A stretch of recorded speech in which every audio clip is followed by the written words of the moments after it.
印度最让人惊讶的10个事实，原来食人族竟真的存在，摄影师拍到的可怕画面能震碎你的三观。第1名是100万人的噩梦。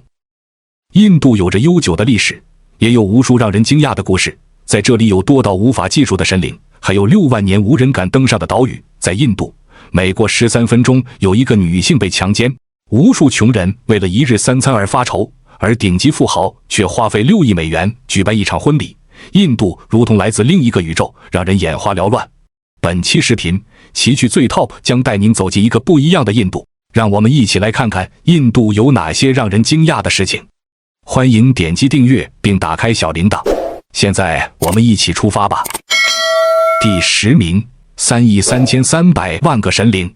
我们知道印度有着丰富的宗教文化，可是你知道印度人信奉的神灵有多少个吗？在印度教的信仰体系中，神灵的数量会多到让你惊掉下巴。有一本印度教著作宣称印度有3亿3300万个神灵，你可能会觉得这种说法太过于夸张。然而在印度人的信仰中，神往往无处不在。印度教中有3大主神，分别是梵天、毗湿奴和湿婆。梵天是宇宙的创造者，毗湿奴则是宇宙的维持和管理者，而湿婆是毁灭和再生之神，它象征的是生命的循环。这3位主神的配偶和他们的子女都是人们信奉的重要神灵，比如湿婆的小儿子象头神就是印度民间非常受欢迎的神灵。除此之外，在印度教的故事中，神灵往往还会化身成各种形象出现在世人面前，他们的化身同样也会成为人们供奉的神灵。比如老鼠就被认为是女神杜尔加的化身，因此在印度有一座供奉着4万只老鼠的老鼠神庙，在这里老鼠不用担心被人人喊打，而是过着无忧无虑的幸福生活。而且在印度教中，围绕着神的化身也会产生许多神灵。在印度非常受人们尊敬的猴神哈努曼就是毗湿奴的化身之一，罗摩的助手。神牛南迪则是主神湿婆神的坐骑，而毗湿奴的化身黑天，他小时候也放过牛，所以牛在印度教中非常神圣。除此之外，印度还有非常多因地制宜的地方神灵，山川、树木、动物也常常被神化。在印度许多村庄都有他们自己崇拜的神灵，这些村庄里的神灵的数量更是多到难以计数，每一位神都有着非常丰富的传说和深远的象征意义。在印度人的日常生活中，神灵就是生活的一部分，他们的身影无处不在。第9名，全球最大的集会。你知道全世界人数最多的集会有多少人参加吗？在印度有一个非常惊人的宗教节日，这个节日被称为大壶节，也叫圣水沐浴节。大壶节是全世界参加人数最多的宗教集会，每12年举办一次。历史上参加大壶节人数最多的一次是2013年在阿拉哈巴德举办的大壶节，当时参加大壶节的人数达到了惊人的1.2亿。你可以想象一下，在某一个时间，上亿人使用各种交通工具从4面8方涌向同一个城市，这样的场景有多么壮观。参加大壶节最重要的仪式就是前往恒河沐浴净身，每天超过3000万信徒在恒河里沐浴的场景也非常震撼。而且大壶节也被称为全球最盛大的裸体狂欢，许多男性衣不遮体，让人无法直视。节日期间，大量隐居深山的苦行僧也会出山朝拜，这些人奇装异服，也使得这个节日显得非常独特。大壶节来源于一个古老的印度神话传说，印度教的神与魔鬼在争夺一个装有长生不老药的神壶时，不慎将壶打翻，有4滴长生不老药分别落到了印度的阿拉哈巴德、赫尔德瓦尔、乌贾因和纳西克这4个城市。因此每过12年，这4个城市会轮流举办大壶节。虔诚的教徒相信，在大壶节期间到这些地方的圣河中沐浴可以洗清身上的罪恶，这里的圣河也就是印度的恒河。由于参加大壶节的人数众多，组织者需要搭50万顶帐篷，建造20-30座横跨恒河的浮桥，还要增加30多个警察所、12所医院以及6000多个厕所。同时3000名消防员、2.3万名警察随时待命。第8名，食人僧。在印度有一群被称为阿哥里的苦行僧，这些人也被称为食人僧。食人僧是印度教的一个极端分支，他们崇拜印度教的主神湿婆神，他们追求与世俗完全不同的极端精神境界，认为通过与人们最大的禁忌接触，能够实现精神的超越和内心的进化。大多数食人僧生活在印度教圣地瓦拉纳西城的恒河沿岸，传说这座城市是由湿婆神建造的。这里的恒河边每天有超过300具尸体被焚烧处理。让人觉得恐怖的是，食人僧会将人类的尸骨制成项链、手镯等装饰品佩戴在身上，而死者的头骨则被他们当作盛水的容器。他们会穿死者的衣服，并坐在死者的遗体上进行超度仪式。死者被火化后的骨灰还会被他们如同爽身粉一样涂满自己全身。最令人震惊的是，这些食人僧使用一些没有被完全火化的死者遗体，有时他们会将漂浮在恒河里的尸体打捞上来分解后生吃。不过，食人僧仅限食用逝者的遗体，并不会主动杀人。在印度教中，人被认为需要经过多次轮回才能进入天堂，而有的人希望能在此生就得到神谕和真经。苦行僧被视为是一条捷径，因此在印度社会中，苦行僧一直有着重要的地位。他们被视为来到凡尘普度众生的神的使者。不过，阿格里苦行僧的极端行为和信仰也让他们在社会中备受争议。一些人认为他们的行为违背了道德和伦理，应该受到谴责和制止，而另一些人则认为他们的行为是出于对宗教的虔诚和信仰，应该得到尊重和理解。那么，您支持这些食人僧的行为吗？欢迎在评论区留下您的看法。第7名，全球最恐怖的岛屿。在人工智能飞速发展的今天，我们所处的地球上仍然生活着一群处于石器时代的原始人。这可不是危言耸听，而是真实存在的原始部落。在印度的安达曼群岛之中，隐藏着一座非常神秘的岛屿。这座岛屿被人们称为北哨兵岛。这座岛屿面积约为60平方公里，四周环绕着茂密的森林和珊瑚礁。由于岛上缺乏自然的避风港，使得外界很难轻易接近。然而，在这座岛屿上却生活着一个非常原始的部落，他们被称为森蒂内尔人。这里几乎没有现代文明的任何痕迹。岛上的森蒂内尔人依靠他们自制的石器工具以捕猎和采集为生，他们的食物主要是野猪、野果和鱼类。尽管他们已经掌握了制作石器和弓箭的技术，但让人惊讶的是，他们还没有学会使用火。据专家估计，森提内尔人已经在这座岛上生活了大约6万年，他们的人数大约为50至500人。他们肤色黝黑，和岛屿周边地区的人并不相同。专家推测，数万年前，由于地壳运动和海平面的变化，哨兵人的祖先随着板块的漂移来到了这座孤岛，并在这里繁衍生息。之后的6万年里，他们一直与世隔绝，直到1867年，一艘商船遭遇暴风雨，搁浅在哨兵岛附近。船员们登岛等待救援时，遭遇到岛上原始人的攻击。后来，英国皇家海军前来救援，才将这些船员救走。之后很多年，英国殖民者多次试图接触哨兵岛上的原始部落，并成功抓获了岛上的一对夫妻和他们的4个孩子。英国人将他们带到现代世界，但这对夫妇因无法适应外界环境，相继去世。他们的孩子们后来被放回到了岛上，从此再也没有了音信。后来，印度政府也曾多次尝试与哨兵人接触，然而岛上的原始人始终对外界充满敌意，而且由于他们长期与世隔绝，免疫系统对现代社会的病毒和细菌几乎没有任何抵抗力，与外界接触很容易感染疾病。因此，1956年，印度政府将北哨兵岛及周围3海里范围内列为禁区，禁止人们接近这座岛屿。2006年，一艘捕鱼船漂流到北哨兵岛附近，船上的2人被岛上的原始人杀害，救援队希望靠近打捞尸体也被攻击。2018年，一位名叫约翰·艾伦乔的美国传教士试图登上哨兵岛传播基督教信仰，结果也被哨兵人杀害。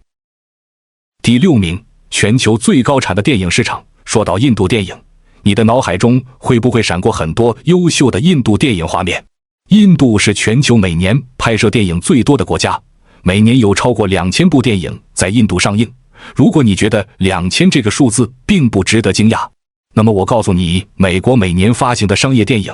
独立电影和流媒体电影全部加起来也不超过1000部。与好莱坞等单一的电影中心不同，印度电影产业拥有多元化的特点，在印度除了我们熟悉的宝莱坞，印度还有其他地区性的电影产业，例如泰米尔电影、泰卢固电影、马拉雅拉姆电影、卡纳达电影、孟加拉电影。这些不同语言区域的电影产业覆盖了大约41个语种，他们上映的电影都有着自己的市场和影迷，这也使得印度的电影产量非常庞大。印度电影的高产不仅令人惊叹，也让印度电影产业成为全球电影市场中不可忽视的力量。而且，印度拥有完善的电影工业基础和法规体系，从电影制作、发行到放映，印度已经形成了一套完整的产业链。许多印度导演更是以丰富的创意和想象力而闻名，他们不拘泥于现实逻辑，而是用镜头演绎出各种魔幻和开挂的故事。同时，许多优秀的印度电影演员以出色的表演能力和对角色的深刻理解，也为电影增色不少。除了庞大的本土电影市场，印度电影在国际市场的受众也非常广泛，在南亚、东南亚、中东、非洲等地区，印度电影都拥有众多的观众。第5名 1.2 亿间厕所。在许多国家，上厕所是再普通不过的事情，但在印度，这件小事却困扰着几亿人。数据显示，2014年时，印度有超过5亿人没有厕所，他们日常只能在户外排便，而且在印度人们上厕所时，通常不使用纸巾，他们一般用左手清洁身体，然后再用桶里的水洗手。你可以想象一下，去户外方便的印度人手提水壶，身披纱丽，踩着露水选择了一块地方，刚刚蹲下，恰好碰到熟人路过，该是多么尴尬。更重要的是，5亿人户外排便也是巨大的卫生灾难。因此2014年，印度政府发起了清洁印度运动，这个宏大的计划打算为印度人民建造 1.2 亿间厕所，让 99% 的民众实现厕所自由。然而10年后的今天，印度的厕所问题似乎仍然非常严峻。印度人对于厕所的传统观念根深蒂固，在印度教中，厕所被视为污秽之地，若是在家中建造厕所，会被认为是对宗教的一种亵渎。因此，即便在家中拥有厕所，许多印度人仍然选择去外面解决排泄问题。他们认为，在户外排便可以将污秽之物排出自己的家庭，为自己招来好运。这种观念在印度社会中广泛流传，导致许多人即便有条件，也不愿意在家中安装厕所。而且，印度的排污系统也面临严峻的挑战。由于历史原因，印度的许多城市仍然使用着英国殖民时期建造的排污系统，这些系统已经无法满足现代城市的需求。若是在城市中大量建造厕所，现有的排污系统很可能会不堪重负，导致城市环境进一步恶化。由此可见，即使能够短时间内建造 1.2 亿间厕所，印度人的厕所问题仍然任重道远。第4名，女性的噩梦。印度社会对女性的歧视似乎根深蒂固，一些骇人听闻的强奸案更是能震碎我们的三观。根据印度官方发布的数据计算，印度每天会发生大约100起强奸案。然而，在印度社会中，大部分人受到侵犯后，因为害怕被报复，或者担心受到全社会的歧视，因此并不会选择报警。所以，事实上，每天发生的强奸案数量可能会多到让人难以想象。尤其是一些发生在公共场所或者针对幼童的强奸案，更是让人非常惊讶。2024年8月9日，印度城市加尔各答一名31岁的实习医生在自己工作的医院被人强奸。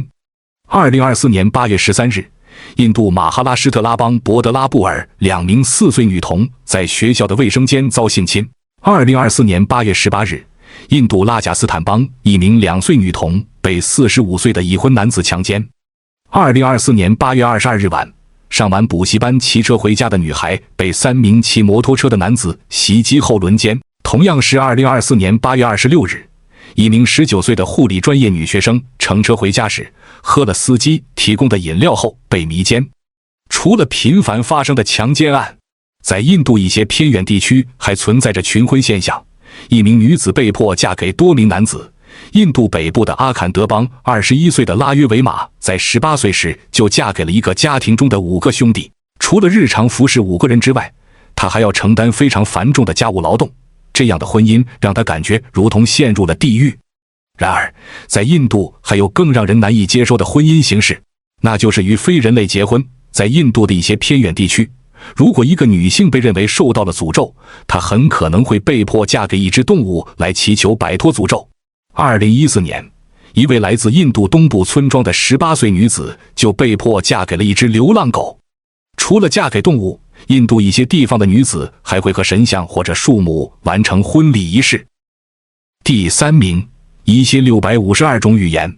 印度不仅是一个有着无数神灵的国家，更是一个语言种类同样可以多到让人惊讶的国家。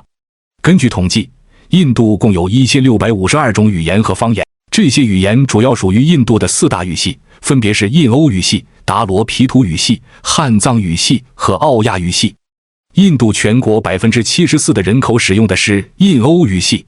这一语系中包括了印地语、旁遮普语、阿萨姆语、孟加拉语、克什米尔语和梵语等几十种语言。印地语是印度的国语，类似中国大陆的普通话。然而，印地语的普及率并不高，使用印地语的人口只占印度人口的40%。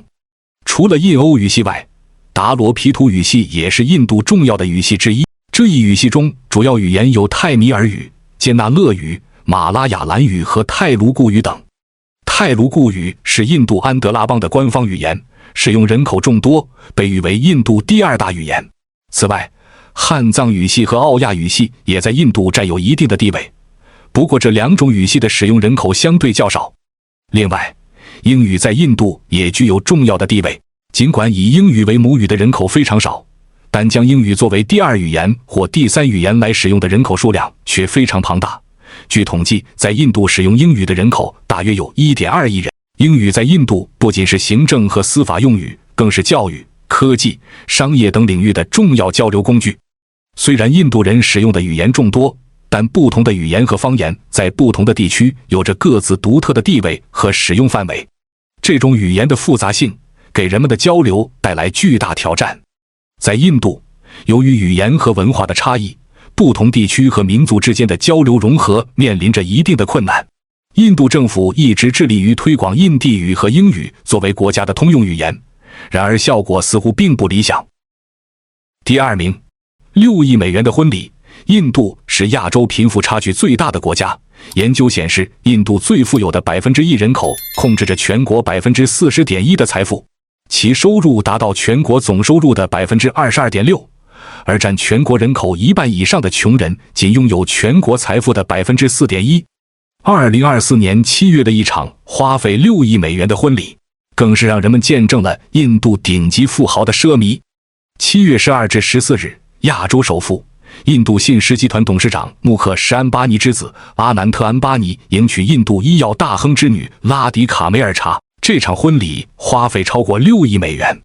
婚礼现场被装饰成印度教圣城瓦拉纳西的模样，用于接送宾客的劳斯莱斯库里南上都铺了一层黄金。接送宾客的私人飞机多到直接使用了孟买附近的一座军用机场，而受邀参加这场奢华婚礼的宾客名单更让人惊讶不已。印度总理莫迪、英国前首相布莱尔、美国前国务卿希拉里、特朗普女儿伊万卡、加拿大前总理哈珀、微软创始人比尔盖茨、脸书创始人扎克伯格等名人都受邀参加了婚礼。除此之外，还有一些非洲国家领导人、印度的商界领袖、政界重臣、好莱坞以及印度宝莱坞巨星等2000名全世界各个行业的顶级名流参加这场奢华婚礼。而且在正式的婚礼仪式之前，安巴尼家族还组织了一个跨越地中海的豪华邮轮之旅，并邀请了大量国际名流参加。早在今年3月份，为了庆祝这场婚礼，安巴尼家族还建立了15座印度神庙。然而在婚礼举办地不远处的另一个地方，100万人正经历着噩梦般的生活。第1名，100万人的噩梦。想象一下，如果100万人生活在一个长度为2.1千米的正方形区域内，会是怎样的场景？